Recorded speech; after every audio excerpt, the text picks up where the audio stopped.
Welcome back. Namibia Fact Check is hosting a two-day training workshop on fact-checking and election campaigns geared towards journalists. Namibia Fact Check is an organization or initiative dedicated to verifying the accuracy of information and combating misinformation in Namibia. It typically focuses on news stories, public statements, and other information circulating in the media and public discourse. We are now joined telephonically by Frederico Links to speak more on the importance of facts during an election year and the pitfalls that can arise due to the dissemination of non-credible information. Frederico, good evening, and thank you so much for joining us on the Daily Roundup. Good evening, and thanks for having me.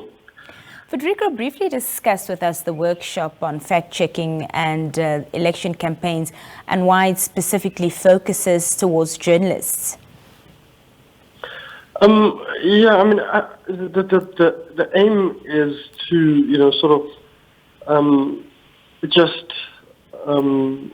get journalists, because some of the coverage we've been seeing of some of the, the statements politicians have been making and their claims and politicians have been uttering publicly, and there's no sort of critical engagement or pushback in terms of the reporting we've seen on some of these sorts of statements and claims and so forth.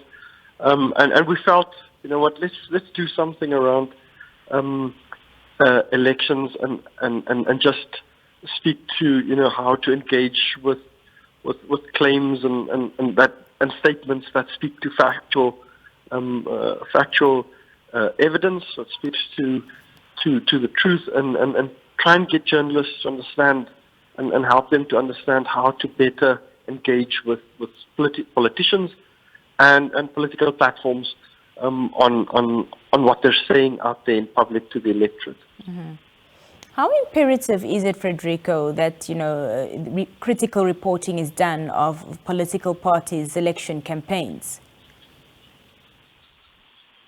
I'm sorry, you are very soft. I didn't hear the question there.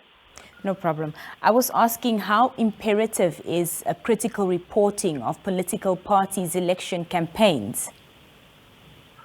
It's very important. I mean, if we want the electorate to make informed decisions to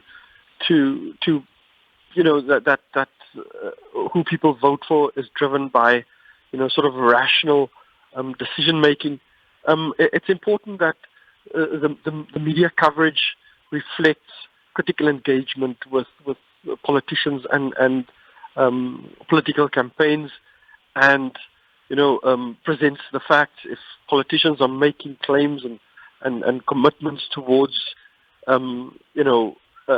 socioeconomic issues that are plaguing society, that the media coverage reflects this. It reflects them, and journalists actually holding politicians and political platforms accountable for what they're saying and how they're going to address these socio-economic issues. So it's very important in terms of helping people in the sort of decision making that they're going to make around who they're going to vote for and why they're going to vote for who they're going to vote for. What are the dangers of unverified information being accessible to the electorate? I didn't get the question.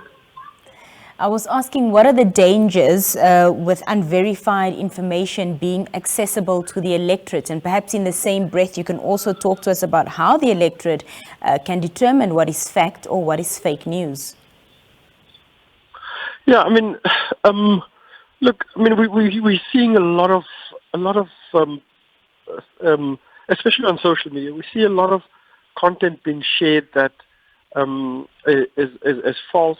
We see people, we're seeing sort of these cheap fake video and audios that come across as smear campaigns of political actors, of some leaders of political parties. We're seeing, we're not seeing engagement with platforms, with the actual policy-related platforms. We're more seeing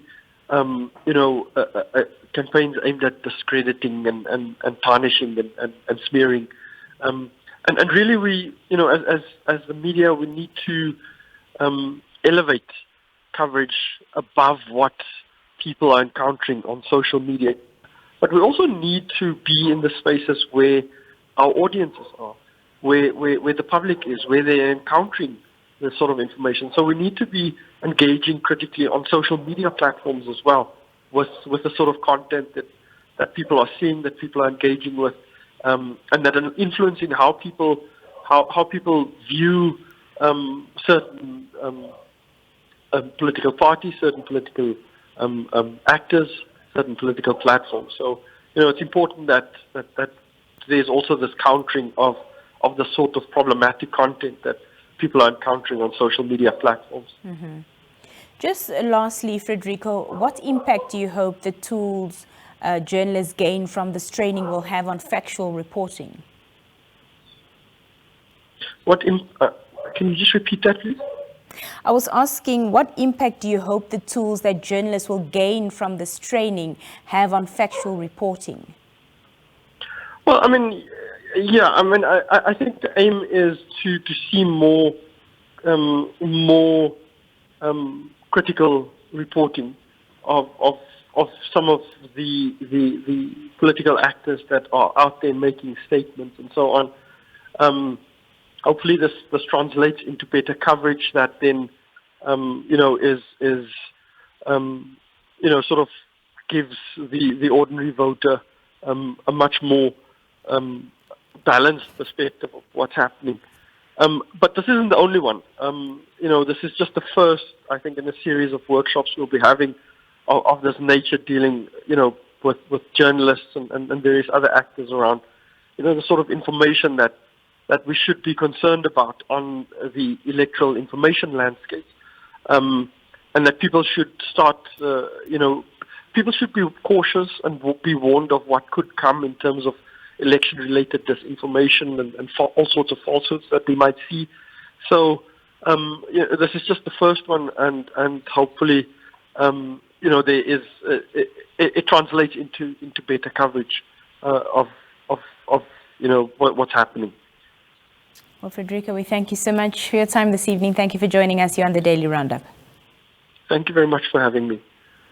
That was Frederico Links speaking to us via phone there. We're going to take another break. When we come back, we have some more conversation.